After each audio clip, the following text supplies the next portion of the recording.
یا رسول اللہ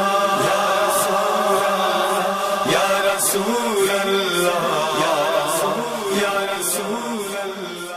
آپ کی سیرت کے مختلف پہلو ہے۔ قرآن خود کہتا ہے اے رسول اگر آپ نرم خو نہ ہوتے، سخت مزاج کے مالک ہوتے تو لوگ آپ کے اطراف سے پراکندہ ہو جاتے۔ اسلام حق ہے، پیغمبر خدا کے بعد موجودات میں سب سے افضل ہے، مخلوقات میں سب سے افضل مخلوق ہے۔ حق ہونے کے باوجود، فصیح و بلیغ ہونے کے باوجود اگر پیغمبر صاحب خلق حسن نہ ہوتے تو اسلام کا پیغام نہیں پہنچ سکتا۔ قرآن خود کہتا ہے فَبِمَا رَحْمَةٍ مِّنَ اللَّهِ لِنْتَ لَهُمْ وَلَوْ كُنْتَ فَظًّا غَلِيظَ الْقَلْبِ لَانفَضُّوا مِنْ حَوْلِكَ۔ رحمت خدا تھی کہ آپ نرم خو ہیں، ورنہ لوگ آپ کے اطراف سے پراکندہ ہو جاتے ہیں۔ حق ہونے سے لوگ نہیں مانتے ہیں۔ حق کو اخلاق کے شکل میں پیش کرنا ہے، اخلاق کے شیرینی کے ساتھ پیش کرنا ہے۔ جس نے کردار سے اپنے ثابت کیا، جس کو صادق امی دشمنوں نے کہا، شفیع دو جہاں خاتم الانبیاء۔ پیغمبر اکرم کے حوالے سے اگر آپ دیکھیں تو آپ کو نظر یہ آئے گا کہ خود مولا کی جو تعبیر ہے نہج البلاغہ کے اندر کہ مولا فرماتے ہیں کہ طبیب دوار، پیغمبر اکرم کی حیثیت، پیغمبر اکرم کے کام کرنے کا انداز، ان کا اسلوب، ان کی اپروچ وہ کیسی تھی؟ اس طبیب کی سی تھی، اس ڈاکٹر کی سی تھی کہ جو صرف اپنے کلینک میں نہیں بیٹھتا۔ پیغمبر اکرم بازاروں میں جا کر، میدانوں میں جا کر، دوسرے محلوں میں جا کر، جہاں بھی ایسا لگے کہ ہاں کوئی ایسا پوٹینشل مریض موجود ہے کہ جو اپنا علاج کروانا چاہتا ہے، پیغمبر اکرم اس کا علاج کرنے کے لیے تیار ہوا کرتے ہیں۔ یہاں پر میں آپ کی خدمت میں عرض کروں، اس علاج کا مطلب زبردستی علاج نہیں ہے۔ وہ جو انداز ہے وہ طالبان کا انداز ہے، وہ داعش کا انداز ہے، وہ القاعدہ اور بے قاعدہ یہ جتنے بھی ہیں یہ ان کا انداز ہے۔ اگر آپ قرآن کی آیتوں کو بھی دیکھیں تو اس کے اندر بھی پروردگار عالم نے صراحت کی ہے کہ ہم نے رسولوں کو کیوں بھیجا ہے، وَمَا عَلَى الرَّسُولِ إِلَّا الْبَلَاغُ الْمُبِينُ۔ ہم نے رسول کو صرف اس لیے بھیجا ہے کہ وہ پیغام کو صاف صاف پہنچا دے۔ کان پکڑ کر کسی کو مومن بنانا، مسلمان بنانا یہ پیغمبر اکرم کا جواب نہیں تھا۔ زبردستی کسی کو آپ مومن بنا بھی نہیں سکتے، یہ آپ کے لیے پاسبل بھی نہیں ہے۔ آپ گن پوائنٹ پر تو کسی کا سر جھکا سکتے ہیں، اس کا دل کیسے جھکائیں گے؟ اگر عقیدے کو دل میں پینیٹریٹ کرنا ہے، اگر عقیدے کو دماغ کے اندر جانا ہے تو آپ گن پوائنٹ کے اوپر کبھی بھی اس کے دل کو تبدیل نہیں کر سکتے، وہاں تو اس کی گردن جھک سکتی ہے، اس کا سر جھک سکتا ہے۔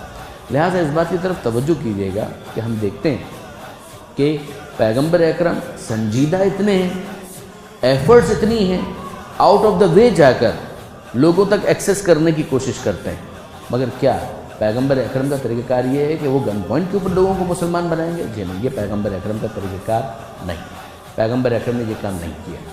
لہٰذا وہ پیغام دیں گے، اپنے اخلاق کا مظاہرہ کریں گے، دلیل بھی دیں گے، سب کچھ کریں گے، لیکن زبردستی کسی کو مسلمان بنانے کی کوشش نہیں کریں گے۔ ایک دوجے کے مذہب کا وہ احترام، نفرتوں کا نہ بھیجو کسی کو پیام، ہر ستم سہ کے جس نے یہ ثابت کیا۔ اللہ کے نبی نے ایک دفعہ فرمایا کہ جس کے دل میں رائی برابر تعصب ہوگا اللہ تبارک و تعالی اس کو مشرکین مکہ کے ساتھ معشور کرے گا، کہ جو قبیلوں کی بنیاد پہ لڑا کرتے تھے، یہ میرا خاندان، یہ تیرا خاندان، حق پر ہے یا باطل پر کوئی فرق نہیں پڑتا، چونکہ میرے خاندان کے فرد کا معاملہ ہے لہٰذا میں لڑوں گا تجھ سے۔ حق کو باطل معیار نہیں ہے، خاندان کا فرد ہونا معیار ہے، قوم کا فرد ہونا معیار ہے۔ میرے والی زبان بولتا ہے میں تجھ سے لڑوں گا کیونکہ تو میرے والی زبان نہیں بولتا۔ پھر سوال کیا گیا کہ یا رسول اللہ تعصب سے کیا مراد ہے؟ اللہ کے رسول نے جواب میں فرمایا کہ تعصب سے مراد یہ ہے کہ تو اپنی قوم کے برے لوگوں کو دوسری قوم کے اچھے لوگوں پر ترجیح دے۔ وہ اچھی صفات والے ہیں، تو اپنے بری صفات والوں کو ان پر ترجیح دے، یہ تعصب۔ یہ کتنا خطرناک ہے؟ اگر ہم نے دیکھنا ہو تو ہم اسی اپنے معاشرے کو دیکھ سکتے ہیں کہ جہاں قوم کی بنیاد پر، زبان کی بنیاد پر، علاقے کی بنیاد پر اور مذہب کی بنیاد پر ہر چیز کو پرکھا جاتا ہے۔ مذہبی تعصب کی بنیاد پر اپنا جھوٹا بھی ہو حمایت کرنی ہے، دوسرے کا سچا بھی ہو اس کی ایسی کی تیسی کرنا. خلاف قرآن خلاف سیرت رسول، کیونکہ یہ دونوں جدا نہیں. رسول اللہ کی سیرت کا پہلو کیا تھا؟ تکریم انسان. اللہ کا نبی تمام انسانوں کے ساتھ احترام کے ساتھ ان کو محترم سمجھتے ہوئے رسول پاک ان کے ساتھ رویہ اختیار کرتے تھے. کوئی عربی نہ اجمی یہ فرمان ہے، فرمان ہے، حکم سرکار ہے، حکم قرآن ہے، فرقے بازی ہے، توہین حکم خدا. اگر صحیح طرح سے اس شخصیت کو پہچانوایا جائے، پہلے پہچانا جائے. پہلے میرا اور آپ کا مسئلہ ہے، مسلمان ہیں آپ لوگ پیدائشی. سوچیں کتنی کتابیں آپ نے رسول اللہ کی سیرت سے متعلق پڑھی ہیں، رسول اللہ کی ذات سے متعلق پڑھی ہیں. ہم نے سنا بہت ہے، سن رہے ہیں، سن کے مسلمان ہوتے ہیں، سن کے فرقے تبدیل کرتے ہیں، سن کے کسی کو مسلمان اور کسی کو کافر کہتے ہیں، سن کے کسی کا دوست کسی کا دشمن بنتے ہیں. کب تک؟ کب آپ نے اصلی منابع سے، کب آپ نے واقعی بغیر کسی تعصب کے لکھی جانے والی کتابوں کو، اور خصوصاً رسول اللہ کی سیرت انشاءاللہ جو بغیر تعصب کے لکھی جاتی ہے، کتنے دوستوں نے آج تک ان کتابوں کو توجہ سے پڑھا ہے؟ کتابیں پڑھی ہیں، کتابیں دیکھی ہیں، کتاب اٹھائی ہے؟ نہیں. پہلے ہمارا مسئلہ ہے، ہم خود اس سیرت اور اس ذات کو نہیں جانتے. مدح کی حد تک ہے، ثنا کی حد تک ہے، سبحان اللہ کی حد تک ہے، الحمدللہ کی حد تک ہے، لیکن یہ کافی نہیں ہے. یہ اس ذات کے جو آخری نبی ہیں، جو اللہ کی آخری حجت ہیں، ہم نے انہیں اتنی اہمیت بھی نہیں دی کہ انہیں مدح، ثنا اور اس طرح کی چیزوں سے آگے نکالیں اور اس ذات کو پڑھیں اور سمجھیں.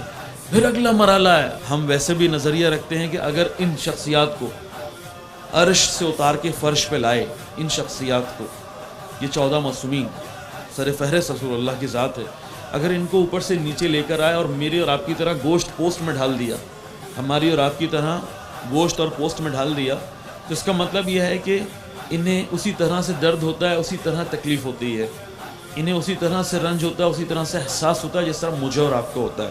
بالکل اسی طرح سے انہوں نے آپ کے لیے قربانی دی، آپ کی طرح گوشت پوسٹ لے کے اس دنیا میں آئے تاکہ آپ کے لیے اس دنیا کو پریکٹیکل بنا سکیں، اس دنیا کو پریکٹیکل بنا سکیں، آپ سے یہ بہانہ لے سکیں کہ آقا مشکلات بہت ہیں، آقا آسان نہیں ہے، صبر کرنا آسان نہیں ہے، سختیوں پر صبر آسان نہیں ہے.